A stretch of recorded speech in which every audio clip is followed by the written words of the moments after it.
Oui, les musulmans ont la prophétie à Jésus-Christ dans la Bible et ça m'a bon temps. Jésus-Christ. Oui, Jésus-Christ. Jésus-Christ. Avant bisoto na mabele zalaki. Mabele zena bo moina yango. Chaque mabele zaki habité.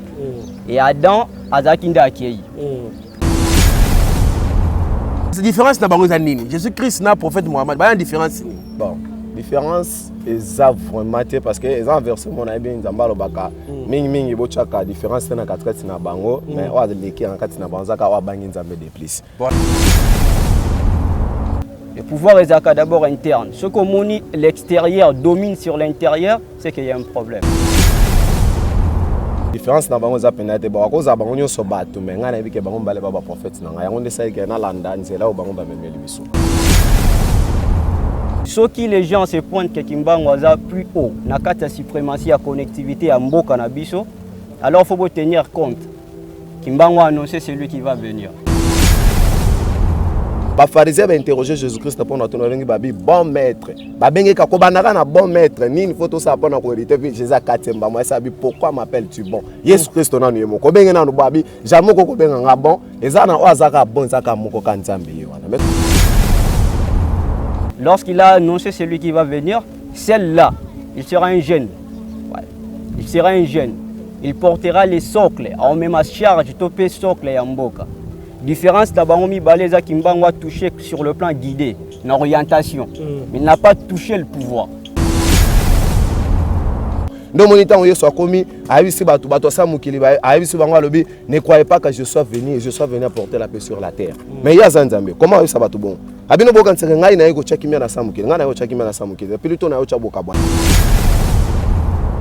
y a toujours deux réalités. Réalité universelle et la réalité communautaire. Réalité universelle et la réalité contrôlée par les divins, Donc il y a un message, un messager, tout un prophète, Alors, réalité communautaire, ils ont ensemble un socle et mboka. Ouais, ensemble un coutume na ba mers na yango nyoso. Nzamba tini 124 000 prophètes. Maoma zali dernière ya ba prophète nyoso nzamba seni nzamba tindi. Tant maoma na kata Coran na ba place mususu nzamba esalobi tanga ba komba ba baleka liboso na atangi ba Jésus atangi ba tout wana maoma tangi ba. Mais langue arabe na langue ya musulman, te langue exigées na kata Bible pe. La langue musulmane, Nzamba peut se prophétie dans Sophonie 3 verset 9. Abi je changerai ma langue d'adoration à une langue pire. Dans le acte des apôtres 2 verset 11, nous place Nzamba à considérer la langue arabe comme on dirait langue de merveille en Zambé. Mais ce qui est selon la loi chrétienne, ils ont 4 traités, ils ont 7. Tu as tout na 6. Et pas un chrétien? Oui, et pas un chrétien. Nésaïe 4 verset 1. Et pas un chrétien. On a tout babe ko za ko to nangongo pena basi banda ba pena 6 7 pas mobali moko ba betoye to ko les mille sabiso moko to ko sala nyo sabiso moko meto porter kande caché. Mais quand le christianisme parle de 7 musulmans zo bana 4 bana ba leki.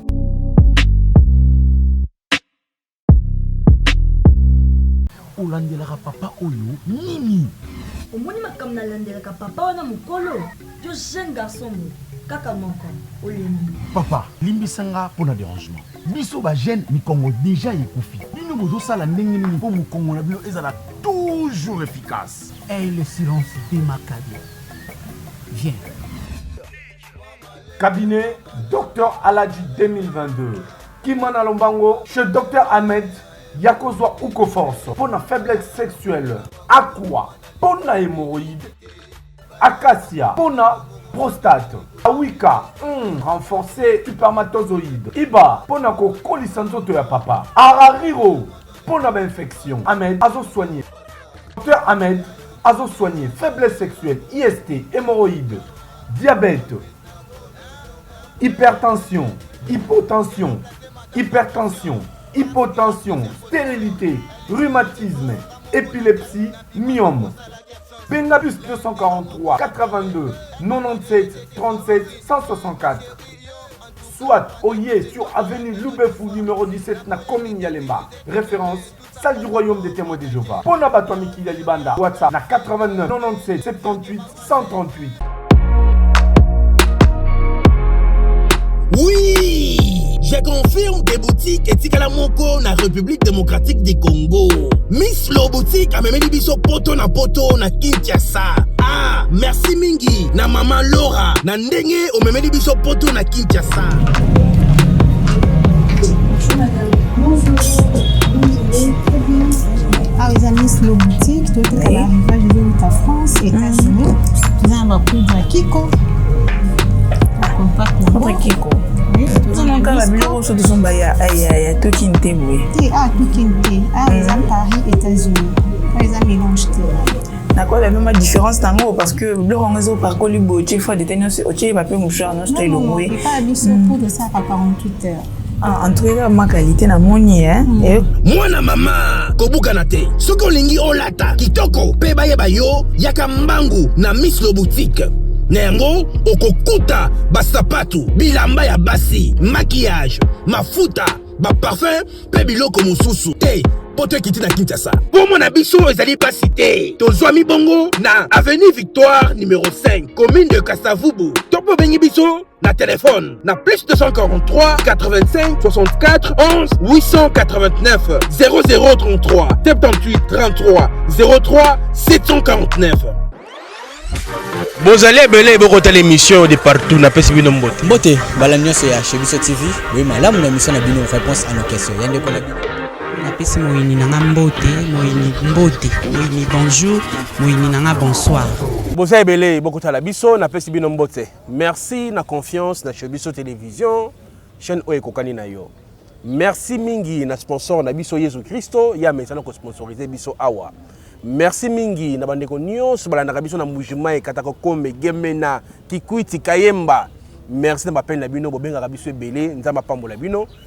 Merci na mama Milise Timainga mwasi Nzambe depuis Canada ya mesana ko sunga ba orphelin balia ba mela ba sepela. Orphelinat ese bandaki orphelinat vida e ko lesa bana ba ko leki toko. Merci beaucoup mama Milise Timainga mwasi Nzambe.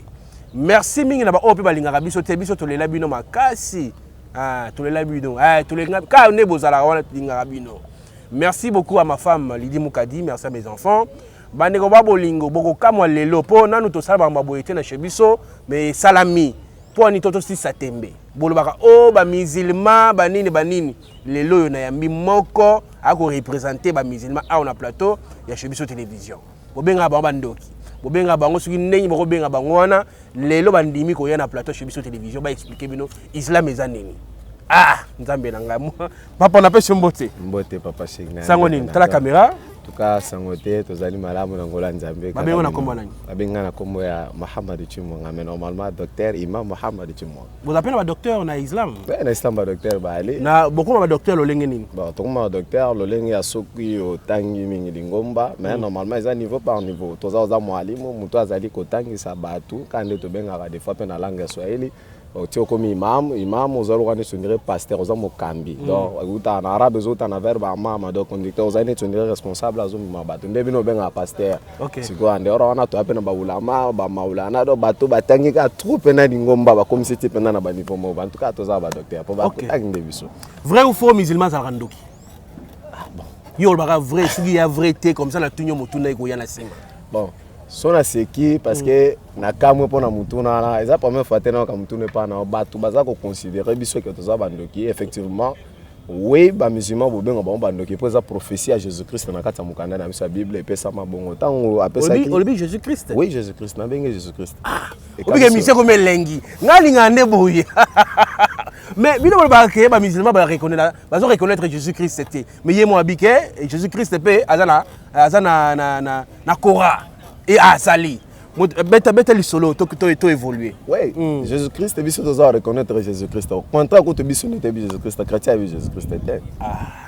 Mais c'est vrai. Obi yo tika dans suspense hein. Mais c'est vrai. Jésus-Christ bébé lendenge nini. Bobi en tant que qui? Biso tu es Jésus-Christ, c'est leur écriture nyon sur bonzambe nengel. Vetan na c'est leur écriture de to barato cha, c'est leur écriture nyon sur bonzambe. Nenge memeli Yesu. Ne sali ke biso to considérer wana. Donc nengo yebi ke écriture ebenge kingani, biso pe to considérer ko kingani. Pe to sala nyon sur Jésus-Christ alobi par rapport à ba chrétien. Quand ça sala lo moté Jésus-Christ alobi. Bon, toke malembe. Oui. Jésus-Christ est un prophète Mohammed. Bobi mino bere nani. To ben un prophète Mohammed do. Wow.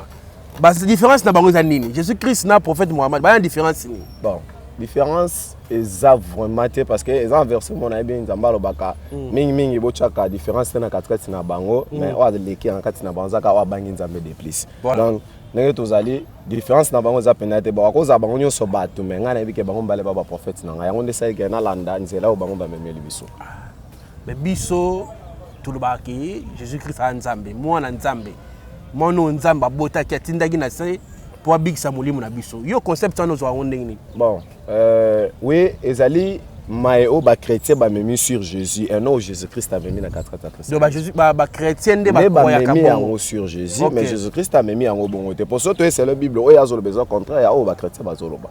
O ya le besoin. Yo ye bien ndenge ni kas. Bon il faut na ba ngo tant on a docteur faut na ba ngo. Mais tu l'as vu solo? Donc parce que Jésus Christ ya liboso akoki jamais kozala nzambe. Oui.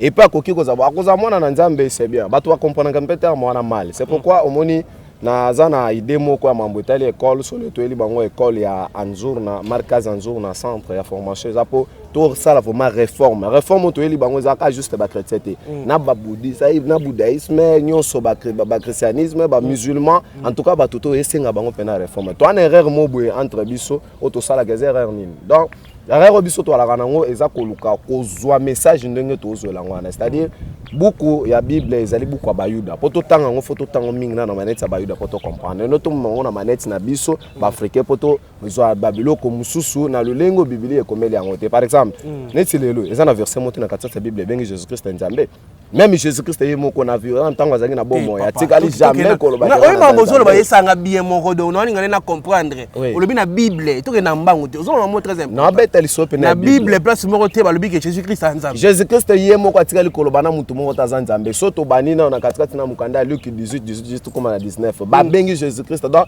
ba pharisien ba interroger Jésus Christ pour notre bengi ba bi bon maître ba bengi ka kobanaka na bon maître nini photo ça pour na ko hériter Jésus katemba moi ça bi pourquoi m'appelles-tu bon Jésus Christ na no ko bengi na no babi jamais ko benga nga bon ezana o azaka bon zaka moko ka nzambe ye wana mais est-ce que yebisanga soto na Bible babi que no Dieu est unique azaka société biso ba Islam to bengi huwa Allahu ahad l'unique sans associé siko soki nzambe wana za moko Yesu akozala susu nani ye moko Jésus Christ atindi biso abike non bon maître ngana zali bon te muto aza bon zaka nde nzambe ye moko o faut bino bo reconnaître oyesu na Jean 17 verset 3 batuni Jésus Christ abi bino bokanti pona zo bomo ya seko na seko zani pona kozwa bomo ya seko na seko ezaka ko reconnaître le seul vrai Dieu pour reconnaître nga Yesu lokola motinda mi o nzamba seni atindi na se ya mokili donc wana tozo nde enseignement Jésus Christ o ye a le bino biso tokola na no to lo ba oyo ba chrétien ba meme biso na kata religion mais ba lobi le fils le Saint-Esprit et le Dieu basé loko moko. Bon, le fils Dieu est omniprésent, akomi kabula ye moko atindi akoti kati atindi. Bon, amoni soki toye na verset wana bato bazoza confusion mingi à partir verset wana c'est que faisons service na Jean 1:1. Pourquoi? Tant bato bazo au commencement était la parole, ne place bazo mi sa verset wana. La parole était tozo ngona sens wana te. Lelo tozu Dieu le Père. Oh Dieu le Fils. Dieu le Saint-Esprit. Alors que ce que se présentait comment? Ce que ce faut se présenter devant les chrétiens. C'est Dieu le Fils, qui Dieu le Père, na Dieu le Saint-Esprit, c'est Dieu le Saint-Esprit qui Dieu le Fils, na wa umususo. Dieu otoyebi azaka moko. Ce que dit la Bible, les autres contraires à makambo. Tu interpréter Bible bon côté. Ce qui nzamba lobaki que non, alobaki na Jésus Christ que Emmanuel, Dieu parmi vous. Et l'inko signifie que kaza nzambe suko na katikati na bino. Pour ça to bito bakaza nzambe na minito yeso abota minde na katikati na bato. Alors celle qui ont vaincu avant Jésus Christ, nzamba azaki wa pe na katikati na bon. Balobinde que désormais loi ya nzambe ekote le masuko na katikati na biso désormais bon nzambe faut ezala désormais nzambe azui décision désormais il faut que bato baye baka awa ya nzambe ya kaisala wana siko na arrivé à Jésus Christ nde nzambe azali ko avertir bato ko isa bango bon ndo monita Yesu akomi ayibisi bato samukili ba ayibisi bango alobi ne croyez pas que je sois venu apporter la paix sur la terre mais ya nzambe comment isa bato bon abino boka ntsenge ngai na yeko chakimia na samukili ngai na yeko chakimia na samukili pilito na yo chaboka bwani comment ça bokabwani wana oya ebite wana Yesu ndaza oloba bon wana verset nini mais Yesu obi Yesu apprendre biso mamususu bito yebate te mamozo bakaka tikoloba non babilo ko eza répéter na verset ko to deux fois mobimba tango Yesu azoloba eloko wana azoloba yango te netu ndire na sentiment na yemo maza koloba yango pona mutu amiyeba ke rolo Yesu Kristo ayeleza nini kokabwani wana Yesu ayekocha eza bokabwani te yake ndenge na boy na yekocha distinction mombo bokabwani mona sensa ke na yekocha distinction na kati ya bato distinction na meli bato eza nini oyo asambelaka Satan ebana o asambelaka nzamba ebana po tant Yesu ayaki ayekokuta bato na katikati ya mulili donc yebisanga do place wana pena même ça bonzamba te ya mukeza akite alors comment faire pour na koluka convaincre bato na bonzamba convaincre bango ndenge il faut omembela bango lumière pour que bande na okimisa ténèbre lelo toza nga lelo soki oza papa oboti ngai na mwana na kati ndako nga na musulman yoza chrétien déjà ebada ke moi nini mo ekotila na kati na biso soki lelo papa osamba na église mususu mwana pa osamba na église mususu daboka bani koti voilà distinction Yesu Christ asatanda ko yesa bato ke non distinction ekota na kati na bino nde yango ana o babaki mais o ayibita ko bo Yesu abaka yo chaboka man donc il faut to eba ko comprendre la Bible na manette ya ba Yuda et non na manette ya mso africain. Objectif à ma musulmane Zarani. But na bino l'objectif c'est quoi en fait le problème? Le même votre but. Objectif. Le même but au ba chrétien bazarango ils appellent but au ba musulman ba la kanango. On me rappelle là un jour que bon kendara bon zara bon moya c'est quoi bokelo là? Mais oui bon moi c'est quoi ngo zali ndenga tozolo ba yango na ndenge pe ba on peut azali ko lobela yango mais objectif vraiment vrai ezakande ke batu baye ba kaka vérité ba kine na vrai nzambe moko tout vivre solo loi nzamba ne tout vivre à côté. Mais quand on peut mettre biso ba marabout, on te benga marabout, na ba musulman. Est-ce que l'islam est en deux parties? Non, l'islam est en deux parties. L'islam est en deux parties. L'islam est en moko. Vous avez musulman, tout le monde est en 7e rue. Vous avez musulman, vous avez mosquée, vous avez terme, apparemment beaucoup mal katikati. On a comme la moto na mo na to na bino. Oui, parce que olo bana so vraiment vrai, ezaki ba mizo akabwana te. Mutunde azali ko créer deux ans babilo ko moko o e ko bakisama après ko kufa ya Mahomet. Vous comprenez? Surtout bibilo ko e ko bakisama, ezako bakisama te parce que l'islam en tout cas to rapena lingomba mo bo s'occupe no lingo pena o provoquer biso soit to toucher bilo mo en tout cas pozala. So pena za te ma trop. Donc batu baza ko mema biloko moko boye o pezala ki na bayo bazaki pembeni ya Mahomet c'est que lokola ba disciple eza même biloko leki na tango à Jésus mais na tango à Jésus ko o baye ko baksa baye ko déborder de yo ko le katina niveau.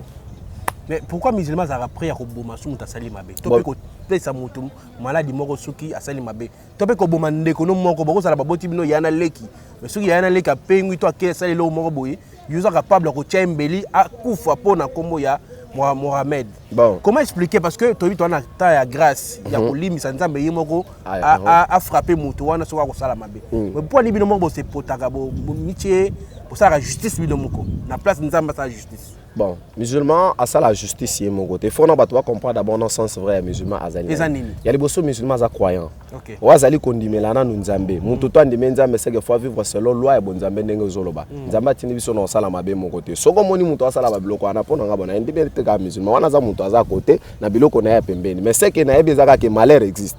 Okoza tamso yibinga na kena leli na pasi wana malheur seni elandio mais sur plan pena que non musulman vanda ko sa mutu mabe en tout cas ndime te que bosali batu mabe musulman ba ebi ko sa batu mabe. Pourquoi vous avez ba culture na bino moko ba na islam vous avez un peu ya bino moko bozana ba chulai net chulai nanu but na ngoza objectif na ngoza noni. Bon tant tout monde chulai tout monde parfait.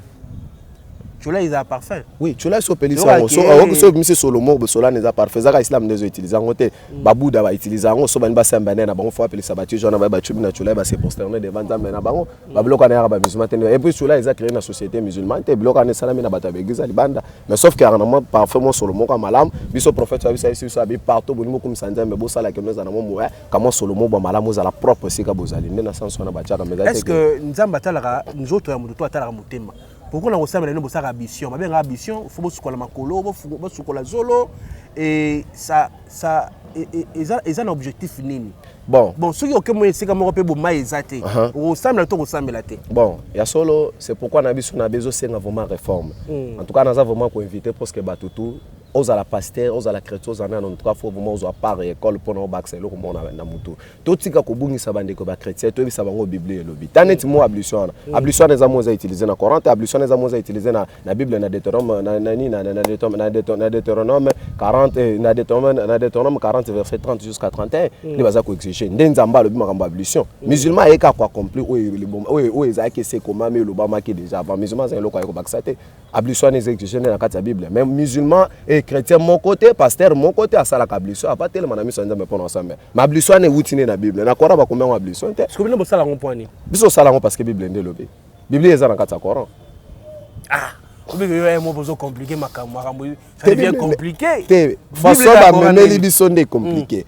Façon ba kambio bazana biso na biso ba pasteur ba na ba memeli biso ndé ba bungiseli biso. Mais selon ma campagne normal, ezande bon. Bible est dans kati ya Coran.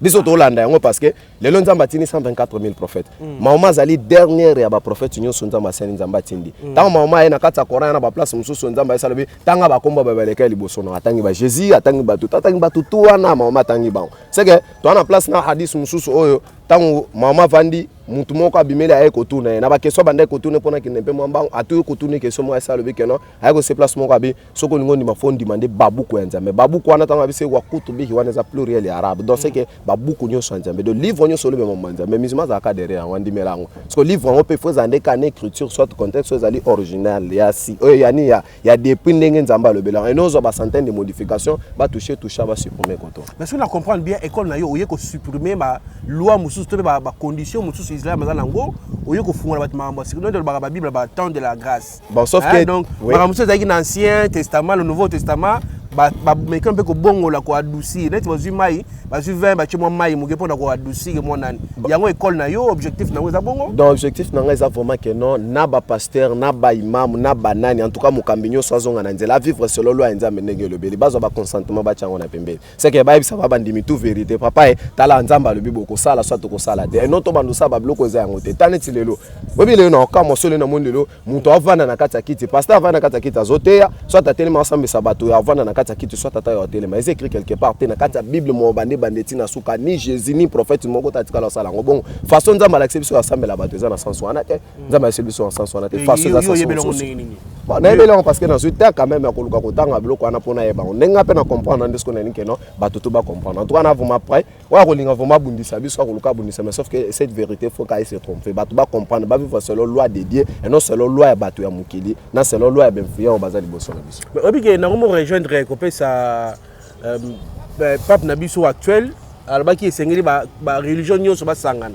c'est comme si makambo yango mokokisama oyo tomoni musulman amona besoin mpe baekolo mosusu bayekola islam beaucoup parce que bino tosamela nzambe moko fin du monde yango yango ekomaki na apocalypse ke na ntango ya suka tokomona musulman chrétien bouddhiste bakosangana mpo bacréer religion moko mpo biso nyonso tokosamela nzambe moko yango olingo faire comprendre biso to menga mpe kopesa biso mwa explication na mwa mozindo ya objectif ya école na yo en tout cas papa chic objectif vraiment école ezaka nena otie biso mambo etali réforme mais en vrai dire so pena ya solo so lelo yo lobi na tuni osambela na obio nzambe nga asambela nzambe nga mpe na biki na sambela nzambe mpe kuna basambela nzambe mais pourquoi biso so osambela nzambe to ana bokabwa na kati na biso pourquoi biso so osambela nzambe to ana boyira na kati na biso bana mutu moko fo bazana loko moko bato basala place moko fo bazana communication esika moko bazana bokabwa te na kati si réellement eza bongo musulman lelo musulman osambela nzambe musulman sambela musulman zo sambela nzambe peut-être différence on a monaka pour que chrétien à comprendre en tout cas au islam vous êtes cause attendre sur langue arabe mais langue arabe on est la langue musulmane c'est la langue exigée dans la bible et la langue musulmane nzamba peut se professionnel na Sophonie 3 verset 9 abi je changerai ma langue d'adoration à une langue pire pour nous permettre parce que ba serviteur na nyoso ba servir ngaden comme un accord le bible c'est cela yebisa langue ngoza ni soki eza tam sur arabe tu na katsa acte des apôtres 2 verset 11 ne place nzamba considérer la langue arabe comme on dirait langue de merveille nzambe siko soki biso le tolobi ba musulman tolobi Allah tobengi nzambe azali Allah oui Allah ana en vrai dire azan nzambe mais Allah signifie c'est que moko unique sans associé monde entier lelo bazo utiliser mot Allah mo mona mutatele mais si musulman bino musulman na ba Allah na bino mais tant qu'il a utilisé ngo tango ayibe loko to boy ko yiba batuni papa yo mto selo ko ngate wallahi Allah wana zo katano ebe so ginande Allah na si wana ne biso sahel kai wana monde entier zo sahel vous savez moi un peu compliqué ba musulman c'est un peu compliqué dans ma camnabino. Bon, Kora, tu m'as compris que soit moi une signification Kora. Oui. Kora, botanga on est parce que dans mon arabino botanga kabomandara gauche à droite. Oui, langue wana za bongo. On a arabe. Arabe bandara na droite et kende na gauche. Na gauche. Pour nini? Te langue wana za bongo ndenge nzamba pe na langue wana nzamba. Alors ndenge to balelo lingala français façon de ba kishuna pe zali da ba langue wana ya pe marqué na vous mandenge na. Pour ça on a neni problème pour l'examen tout diarrhée. Muta makamwe comme vite. Ba no ka ba musulman soit sameli prière n'est que na moi mbango que chrétien. C'est que non pour ça la ndenge nini pour ba biloko na bino kaka mbala mo le pe mutazu be fait. C'est que na ko bisa monde entier boy. Soki balingi basambela nzambe asala ablution ndenge ni bible lobi acha mabolongo na sendenge ni nzamba za consister na bible abetaka mutu na sendenge ni nzamba za consister même mabe même bozo ozwa ngata mukolo moko zaka ba musulman te il se fait cause aka derrière ka donc en tout cas nzamba ba nzambe pena lobi en tout cas ne toucher pas ba ouais pena basimba te so pena toucher donc so zaka nzambe ndenge za ta bazoka micro to fongola ka mutu suka pamba mutu ana koto akenda pe manakimia te parce que oza nzambe mais comme tozo la trop ya nzambe te yango zo mona makambo susu ezokomela biso difficile vio toza ko vivre zo la clarté toza ko vivre na kati ya science ba mele biso même tina kati ya kindoke comme biso tina ba porte tina banda ko to vivre na to lia na meto ke chaque jour na l'église milima mabe kende musika nzoka to lia na to mela na na ba montre na ba bilamba ba caché ba griffe ba bloko tozo lata do toza mele na kati ya biloko na maison ça toi ba ko nani chrétien za négligent ko nani chrétien en vrai dire embrié chrétien.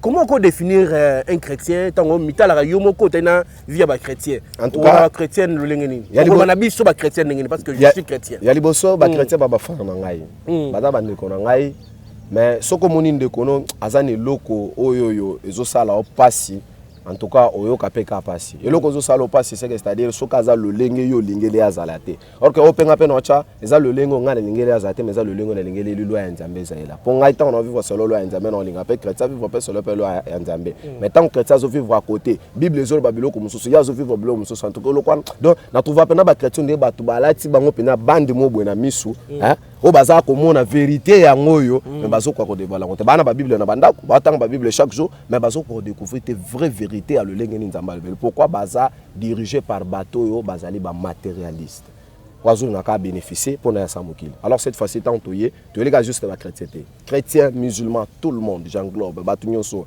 et c'est na pena réforme bochaka pe ba dim ba offrande bozala nango oui tochaka o ba participer à vendredi ba mona ka tochaka pena ba 10 pour ça pe to na la soko tochaka mtalaka ba 10 mwana ah bon na kila ni atena ba mtalaka ata pena sina bimisi da pona nzambe seke fona kanga miso côté keta lingate ah mais faut y battre dès to vandi boso na sina chebe biso amizon to apena boso na koti palo bona na kata poche na bite o nde yango na kepe sapa pona nzambe ata na pie ketika pona nzambe même akomi na somme on gato na miso na ngeta lingate aux important ka intention nga nzamba futa muto sele intention muto azuna kata mtemo OK mais sikoyo na ina tuna mutuna moko pona biso ba chrétien oui souvenez to lobi que chrétien akoma musulman comme chrétien ou c'est pas le quoi non c'est un chrétien akoma musulman te non c'est un peine musulman akoma chrétien te mais non peut sender réponse qui en vrai dire balukaka vrai nzambe balukaka nzambe moko do balukaka nzambe le don nzambe ga moko na baluka ekaka de so balukaka nzambe na moko yondo mie ba place Cécile Rosalie pour les loso belo balena chrétien comme musulman akanza ba musulman baza na autre so na bi différence amaka ces entre biso na ba chrétien ya ka pona langue wana lokwa musulman lo ba biloko neti lelo na sina kama na kutinde ko moko abi ba musulman po ni bala fa bosa mobela ka ba ala bobe mais na tane sekina biso les musulman bela ba ala yo pe ba ala na ba biso na kata bible na Jérémie 7 verset jusqu'à 7 baza ko exiger ngo teleme la peine porte nzambe belela maloba bobo ba vosa la prière peso aussi au côté aux mbunzu na o tchena sena sajida sauf que chrétiens au vivre derrière loi biblique était ma vivre à côté donc bible est le makamsus o peut chrétien na kata vivre makamsus demain c'est un na bible notre no mutuna mobo ya oya parenthèse hein oui tozo étudier na biso boza bandumba poani ba musulman ba kindumbe za poska ba si 20 boyo ka ndeni tete biso Coran zolo ba non se défendre non c'est défendre kaka to kaka ngala kaza ngo baka 8 ozali bon ba musulman baza bongo te baza ndenge nini loi christianisme kutundeza makasi plus que ba musulman parce que biso ya biso prophète yemoko na basi neso pena to bito considérer bien à cause de 5 femmes c'est là ouais biso prophète voilà na bande pas exemple pour comprendre parce que tant on a loi la descendance ba musulman nyo so ba isba ngoni ba isba babi o bala osuka na 4 tala ba condition ba pesi ba te be ba comprendre le côté na temps baloba ta bi bala osuka na 4 balobi boye bala moko to mi balé to mi sato c'est là pour possibilité ya liboso ba pe condition ba bi o linga bango nyo so ndenge moko na oto solo ko na beza impossible ata bana oyo boti ata bana oyo pe no boti so boti bango 3 4 5 c'est impossible ozara même amour ya mba oyo pesa na bango so te ezaka na moko osakelo mobo et marqué ane mo pena basi jamais ko kolinga bat nyoso andenge mo babi soko sele o localité otongelo ndaka munene onda comme pe possibilité ba lo bana ba n'importe quelle possibilité ta mike awa o vendre ça la moitié babi pena faux avuma na bozu c'est que condition ana normalement ba pexan soko lala ke pas moi sur sala ki musala ya boy donc mamuto sala kuna na zonga pe pas au travail pe ka bon dozo mo eloko ya l'accident ke ba boy ya loko so ba boy mingi baba la ba na sala constat wana ba mizabe ona yebi babala 4 3 fois kufa akava siko suka 4 constat na ngala sala wana constat la parce que yega so ngasi là dans suka 4 nde balobi na bato suka 4 wana c'est que va permettre bato ba comprendre mais ce que c'est loi chrétien les a 4 les a 7 to ko to tina 6 les choses et pas biso ba chrétien oui et pas ba chrétien Nésaïe 4 verset 1 et pas ba chrétien wana ko to ba be ko za ko to na ngongo pena ba se ba banda ba pena 6 7 pas mobali moko ba betoye to ko lemile sa biso moko to ko sala nyo so biso moko meto porter kande caché mais quand le christianisme parle de 7 musulmans zo ba na 4 bana ba leki on a c'est vraiment débat contradictoire mon pasteur chrétien na yé pembeni on a ma émission dans beng ça yo hein c'est na bengo yaka pour mikolo za non on comprend mais yé cette émission nous but il y a école na yo zanini en tout cas so viser nini mais quand on le biso sur organisation na au sali sauf que il faut bato ba comprendre on a quatre monde ndenge to vivre en tout cas bato ba eli biso ba influence ebele na mambo etali ya bonzambe bonzambe komi muke bonzambe komi muke par rapport ya vie to komi ko vivre mais les leçons tali to cause atteindre plus de combien des églises belé autoke bo église donc on mona avenue église ana église ana o boa que le jeton kuna boa que le jeton mais jusque là tozo vivre ka juste bonzambe angote pourquoi oya na kati église lelo professeur zakaka papa 2023 za yo 2024 za yo non nous te ba pesa mutu prophétie ba isi mutu babi papa yo na moni ondiro ko bala mobali journaliste na moni ondiro ko bala mobali mutu apusu te zaka mobali na mutu apoto bakala ki basala ki mais bakala ki basala ki bo j'ai 25 ans j'ai 30 ans j'ai 45 ans na kumisa ka nzambe donc na tawo nyoso na kumisa nzambe na Dieu n'est pas capable de sauver na makambo na nango bandoki wana bakala kaka basala bodo tozo vivre normalement bonzambe te tozaka à côté nde toyeli bango skoyo marquage en journal toyeli bino centre ya formation aux ali regarde nous donc botala na no biso exemple ni to memeli bino biloni ni toyeli bino po boluka bozonga na nzela ya bonzambe ozala chrétien ozala musulman ozala catholique en tout cas tous les genres de livres à présent pour enseignement ya lingomba na o découvrir vérité otambola selo bonzambe o toye distinction te ko kolobo o azabo aza non en tout cas toye na tout o la biso na science na banene na ba wana etali o biso toyeleza ka we bakanzamba za moko unique o yesu abetili sona ya kaza moko o mama ya biso ka kaza moko o Job Jacob tous les nani ko banana ba o Abraham ba Adam ba yesu so kanzamba za moko donc le même enseignement nzamba za moko ande opena toyeli vraiment bato pana kata marquage en zone o yo za vraiment exposé par kala mingité o le peut-être ko za so première mission na la publicité na papa chik en tout cas ils za bozana esika ils en ligne oui expliquer biso ba zo formation bazon lo lengeni oui bato ba zo formation ba baza musika ba zo formation en ligne o pena ba pena musika en ligne toujours ya mbabango ba zo formation en ligne groupe za wana sur place o za numéro géré à Guinée bato pe bazali sur place awa baza formation c'est là ba réunion vous allez publier so ba publier ba toto kuta na place to kutani en attendant to luka ka siège ni photo ka to cha mais to cha siège mon côté to bi ke Congo za munene to cha siège par-ci par-là to ana bande comme ça déjà un étranger banda mboka da to benga ki déjà pona ko luka déjà pe ba place en tout cas to za vraiment ko s'engager na kati o to senga kaka wa linga appuyer biso na bonzambe en tout cas ba ko sa biso ba mikanda bible ko za l'importer ko za pe bienvenue pa na biso lié au to ko bando partager ma bonzambe ko za bienvenue ba église na bino ko za la pe malam e motiate ba lelo ba yana kuna banso baluka batanga on open église na biso sopo bate to ka bala bango école et vous appelez malam aux importer ça ka no to découvrir nzamba za wapi to mibengi to ba musulman mais to so vivre selon nzamba zo bate to mibengi to za ba chrétien mais to vivre selon nzamba zo bate alors d'où viennent tous ces enseignements do ben influence bazaki bato bazaki penane liboso na biso baza pa ba nani wana nde bato ba koti biso ba biloko mobo za yango to za ko to comprendre na ngomba nzambe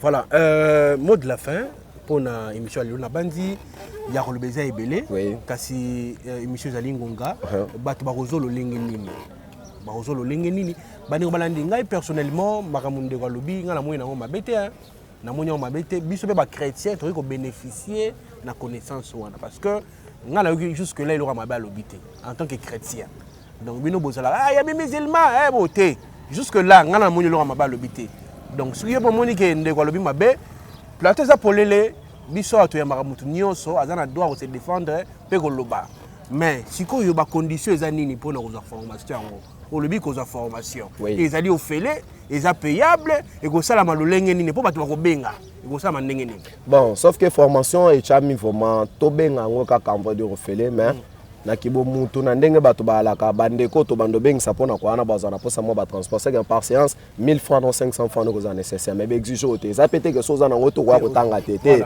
ezaka quand même na cadre ko penser ba professeur bandeko to bengisa wana ba pasteur ba prophète ba nani quel que soit niveau na bino a moni kaza na connaissance plus ko biso to e nango aya to beta na tolo na plateau so po le kebiso to ko to kana kati ko liaka na mael nono sanini o baxela baninga sauf que to lingi cette fois-ci to te mela biso so bonzambe moko l'église est commis il faut kana tanga komba président de pona zwa vie faut na tanga komba ministre ne pona zwa vie faut na composer ndoto moko bo ta on a l'hôtel bonde pona zwa vie OK za marque wana te de le commis même na l'église so za na $5 wana jara mabonde lina ni faso ba pambole la muta 500 francs na faso ba pambole donc biloko en tout cas to vivre yango te do yeso atika ki yango te si réellement to zumi benga ba chrétien ndenge to ba ke photo vivre derrière loi oyo vraiment Yesu Christ atikaki il faut to ba kotambola ndeni Yesu alobi ko to yemo na tsabe bla examiner toutes choses et retenir ce qui est bon faut to examiner abiso moko vie to vivre za yango te vie pena to vivre yango te to ya l'église tara depo bando benga na ba demo mama papa imaginez tara depo bando benga na ba demo difficulté na ndako esi lo rate souffrance na ndako esi la rate professeur ara chaque jour zela netel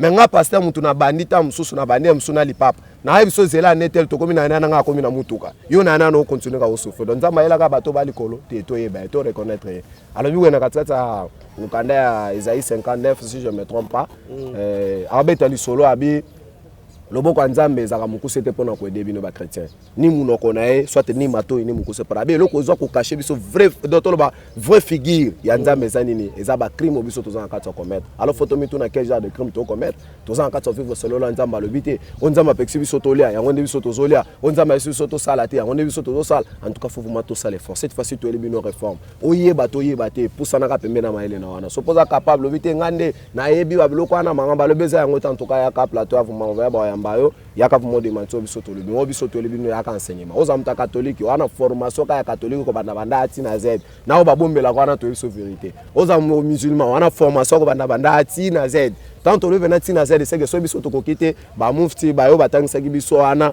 mo ba mindelo to mona ke ba l'équipe biso wana na mo connaissance assistante na yo donc en tout cas oazo après yo oazali oazo vraiment pour ngai azali au fobo la tsena liboso na image na ngamoko c'est-à-dire après nga ezakaye tana bi après nga ezakaye c'est que après nga soki ezaye c'est que après il faut ezala ngai donc azali vraiment fils considéré vraiment na chaka mingi lika espoir waza vraiment espérer pendant le bana binzamba lo baka travers ya lokola Moïse na Aaron ndenge bazaki ndenge mona pena ngani en tout cas Mohamed Mbaye ndo azali ko zo responsabilité oya makambo parce que moi belé pe mingi yenda zo za case juste de l'avant ozala nazate boya bimi nazate boya en tout cas zo représenter nga parce que na makamnyoso on fait ça mo pena na betela pena to lomba misatu ya koloba keno avec lui en tout cas na kier moko nanga pona tote misalingomba poto sake makambo évoluer équilibre numéro téléphone ezali boni numéro nanga téléphone on c'est là awa j'espère que non ezaka ba numéro bozaza na wana mais non c'est là deux numéros ya appel normal na ba numéro moko WhatsApp aux étrangers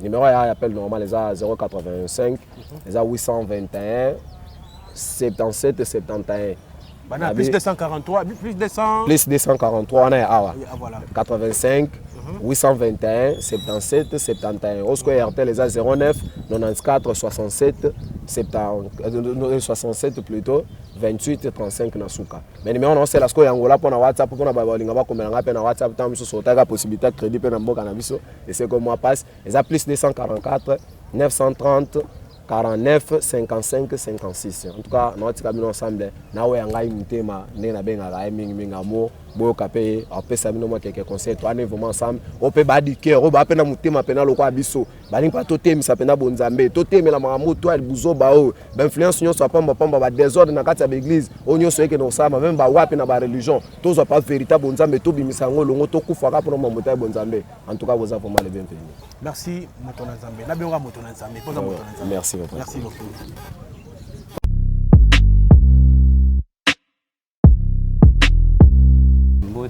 Babingo na komona. Kombo na ngai Muhammad. Kombo na ngai Muhammad Manyanga. Muhammad yozo bangsa biso to munyo na kan to munyo na ba tasbih to bita tasbih to munyo na ba chapeau le rôle en fumu pour la nini. Premièrement na remercier Nzambe. Nzambe a pesi biso occasion ya ko sangana na katikati ya temps tozali. Et deuxièmement na kozala mingi na katikati ya Congo. Na obima libanda ya Congo te. Je vais parler au nord du Congo. Pourquoi? Parce que Congo est entité. Ouais. Congo est entité. Tant Nzamba Sali Mokili nae, il a placé toutes choses na vie na yango. J'espère que Moutounio soit lundi domaine religieux pour comprendre que avant biseto na mabele zalaki. Mabele zena bo moina yango. Chaque mabele zaki habité. Et Adam azaki nda akei. Alors toi bapé mabele à Congo zaki habité. Zaki habité par banane. Avant ba Adam pe bat bazalaka. On a bien on a émission mususu dans cette émission mususu. Nazan pour ça que non na bimalibanda vraiment plus ya Congo. D'abord, je vais parler sur les Congo. Les Congo, en réalité, nous sur le Congo se réside sur le mer, donc ça veut dire sur la fleuve Congo, donc le fleuve Congo. Dans le fleuve Congo, là où toutes les réalités s'englobaient. Lorsque Mobutu avait compris cela, le pouvoir du Congo est emboli par rapport à la thématique. Parce que surtout la réforme sur toutes les dimensions, je vais commencer sur le plan communautaire. Lélo, il y a partout au Congo, quand on a l'église, que non faut un lien familial pour basi babala. Au lien familial pour basi babala. Qu'est-ce qu'une famille? Qu'est-ce qu'une famille plutôt? D'abord, famille est sacrée. Ce qui famille est sacrée, bako lien na yangote. Tous les prophètes na mokili babima derrière ba famille. Et puis prophète abota ka prophète. Donc, ça veut dire que socle la famille est sacré. Ce qui va réforme à Congo, to changement à pays, automatiquement il faut tenir compte d'abord de la socle et la famille. Parce que les débuts c'est là. Ce qui a eu problème, comment fait-il que le problème? Voilà. Il faut y début à problème. Il faut y début à problème pour ma résolution. D'abord la cause. Tout au long il y a cheminement en Bokanabi, vous allez constater que le pouvoir a commencé par l'embouchure du fleuve Congo. Là où les débits, peuple né Congo, donc ça veut dire que là où la Congo centrale aujourd'hui, c'est par là que le pouvoir du Congo a commencé. Le pouvoir est d'abord interne.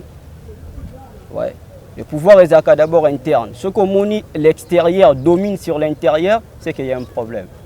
Comment fait-il pouvoir sur le plan externe et dominer sur le plan interne?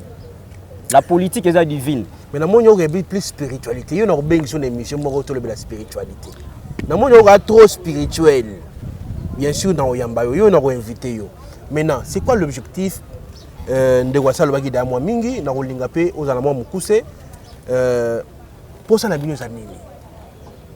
D'abord, pour nous répondre, Rabino, je suis celui dont Nazali au prophétie Loba Mela. Loba Nini prophétie. Depuis la nuit du temps, Badba Lobara toujours sur le feu ou sur les lits, Kimbangu, Fumu Kimbangu.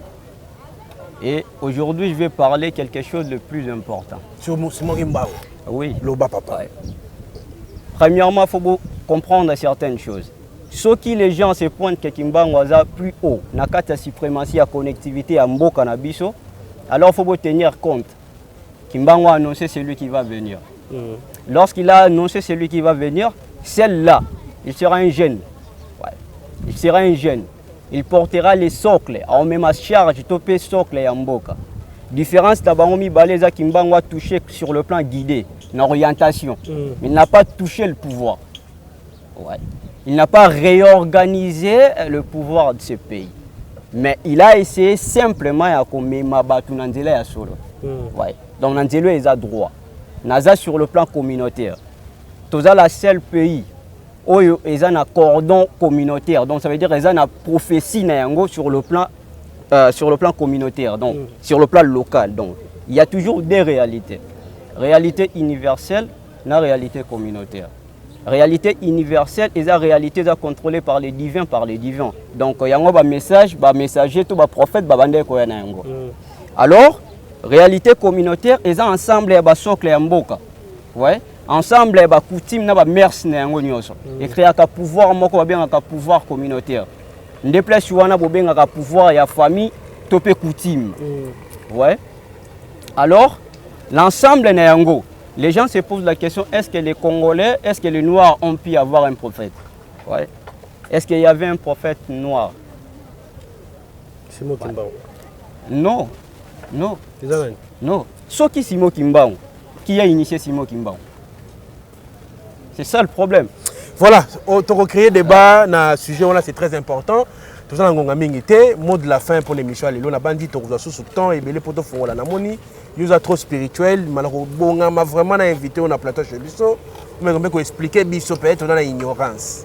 Donc voilà. Et puis numéro de téléphone, rapidement. D'abord, mot de la fin, c'est que non, l'école est là. L'école est là, on a pour restaurer le système Yamboka sur tout le plan. Ouais.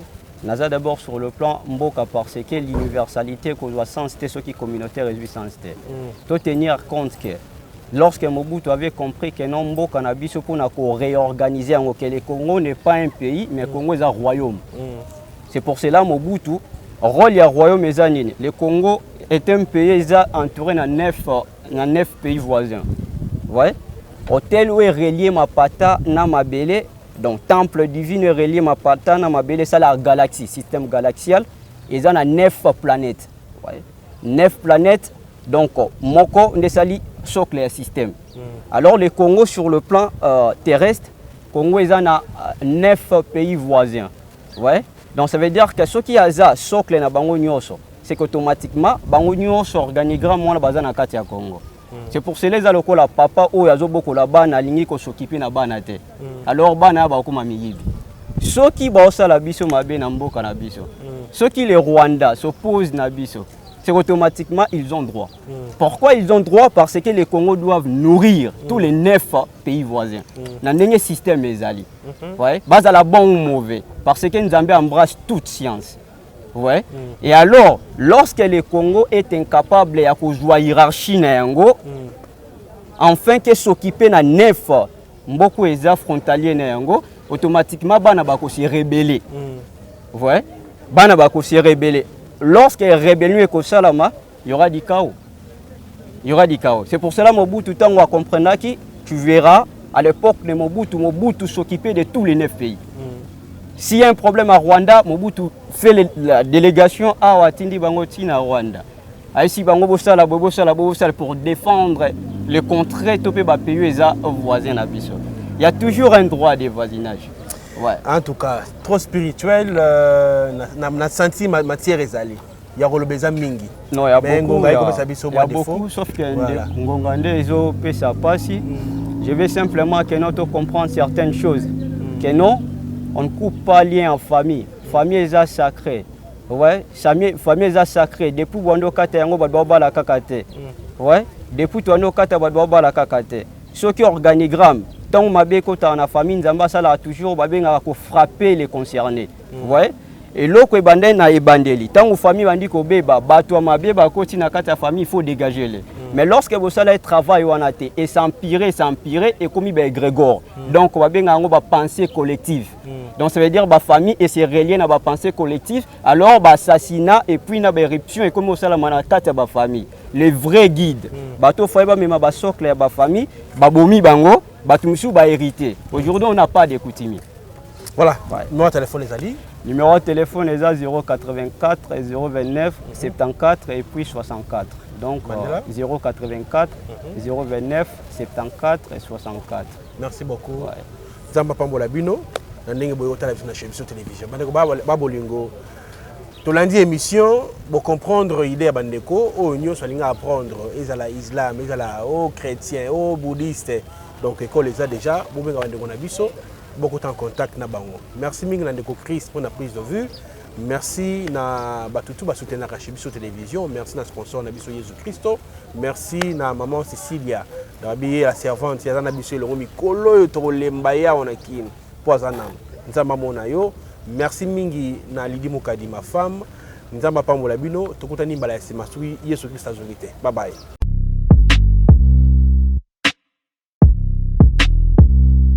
Olandelaka papa oyo nini omoni makambo nalandelaka papa wana mokolo yo jeune garçon mo kaka moko olembi papa limbisanga mpona dérangement biso bagene mikongo déjà ekufi bino bino bozosala ndenge nini mpo mokongo na bino ezala toujours efficace. Et le silence démarquable. Viens. Cabinet Dr Aladji 2022. Kimana Lombango chez Dr Ahmed Yakozwa Uko Force. Pour la faiblesse sexuelle. Aqua. Pour la hémorroïde. Acacia. Pour la prostate. Awika. Renforcé spermatozoïde. Iba. Pour la colisanzoto ya papa. Arariro. Pour la infection. Ahmed Azo soigné. Dr Ahmed Azo soigné. Faiblesse sexuelle. IST. Hémorroïde. Diabète. Hypertension, hypotension, hypertension, hypotension, stérilité, rhumatisme, épilepsie, myome. Bengabus 243 82 97 37 164. Soit Oye sur avenue Loubefou numéro 17 na commune Yalemba. Référence salle du royaume des témoins de Jéhovah. Pona Batwamiki Yalibanda. WhatsApp na 89 97 78 138. Oui, je confirme des boutiques et Tikala Moko na République démocratique du Congo. Miss Lo boutique a même dit biso poto na Kinshasa. Ah, merci mingi na maman Laura na ndenge o même dit biso poto na Kinshasa. Bonjour madame. Bonjour. Ah, les amis, Lo boutique, tout est à l'arrivage de la France, États-Unis. Nous avons un poudre Kiko. Contre Kiko. Tout mon cas, la bureau sur son baya, aïe, tout qui n'était oui. Ah, tout qui n'était. Ah, les amis, Paris, États-Unis. Les amis, mélange. D'accord, la même différence dans l'eau parce que le réseau par Colibo, tu fais des ténors, tu vas pas mouchard, non, je te le mouille. Non, pas habillé sur pour de ça à 48 heures. Ah, en tout cas, ma qualité na moni, hein. Moi na maman, kobukanate. Soko lingi olata, kitoko, peba yeba yo, yaka mbangu na Miss Lo boutique. Nengo, okokuta, basapatu, bilamba ya basi, maquillage, mafuta, ba parfum, pe biloko mususu. Hey, poto kiti na Kinshasa. Pour mon abisso, ezali pas cité. Tozwami bongo na avenue Victoire numéro 5, commune de Kasavubu. Topo bengi biso na téléphone na plus 243 85 64 11 889 0033 78 33 03 749.